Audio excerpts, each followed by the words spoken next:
महापालिका निवडणुकीमध्ये उद्धव ठाकरे आणि मनसेचं मुंबईतील राजकारण पूर्णपणे संपेल।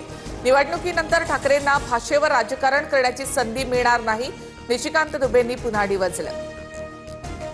भाषेचा वाद निर्माण करणाऱ्यांना निवडणुकीमध्ये जनता धडा शिकवेल, त्यामुळे निशिकांत दुबेंनी या विषयात कुठलेही वक्तव्य करू नये, फडणवीसांचा सल्ला। निशिकांत दुबे महाराष्ट्रात कधी येत आहेत याची आम्ही वाट पाहतोय। आम्हाला दुबेचं आमच्या पद्धतीने स्वागत करायचं आहे, मनसेच्या संदीप देशपांडे यांची प्रतिक्रिया। कुणीही एकत्र आलं तरी मुंबई महापालिकेवर महायुतीचाच विजय होणार। राज ठाकरे आणि उद्धव ठाकरे यांच्या युतीच्या चर्चांवर मुख्यमंत्री फडणवीसांची प्रतिक्रिया। मनसे बीएमसी मध्ये 100% सत्तेत येणार, युतीचं काय करायचं ते माझ्यावर सोडा। 20 वर्षांनंतर आम्ही भाऊ एकत्र येऊ शकतो, तर तुम्ही एकाच पक्षात का भांडता? राज ठाकरेंकडून युतीचे संकेत। महाराष्ट्राच्या राजकारणात यापुढे काय काय घडणार याची तुम्हाला कल्पना देखील नाही, राज ठाकरेंचं सूचक वक्तव्य। राज ठाकरेंच्या वक्तव्यानंतर राजकीय वर्तुळामध्ये चर्चांना उधाण। सप्टेंबर महिन्यामध्ये या देशात महत्त्वाच्या राजकीय घडामोडी घडतील। पंतप्रधान मोदी आणि अमित शहानी राष्ट्रपतींच्या भेटी घेतल्याच्या पार्श्वभूमीवर संजय राऊतांचं भाकीत। शिवसेनेचा बाप मीच, भाजप आमदार परिणय फुके यांचं वक्तव्य वादात।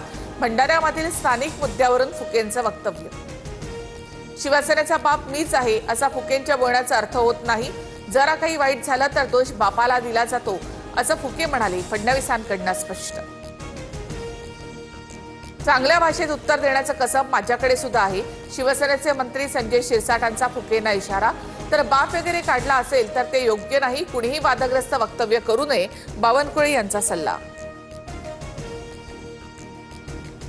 मंत्रिपद जाऊन 4.5 महिने लोटले तरी धनंजय मुंडेंनी सातपुडा बंगला सोडवेना।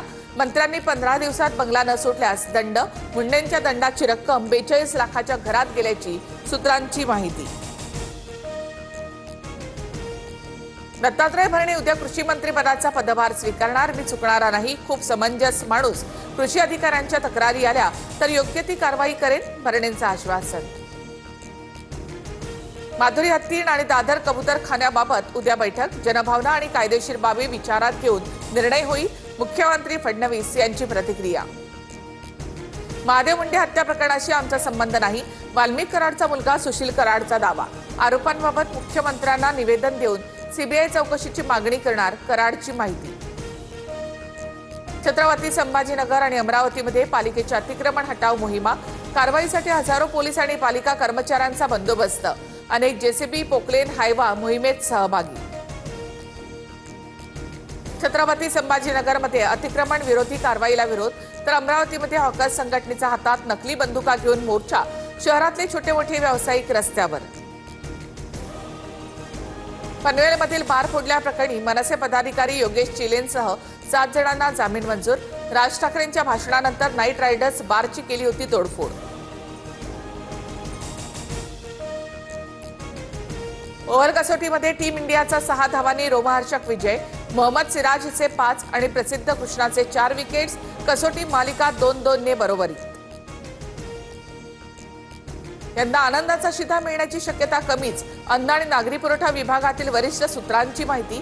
आर्थिक स्थिती काहीशी ठीक नसल्यामुळे शिध्याला कात्री बसण्याची शक्यता।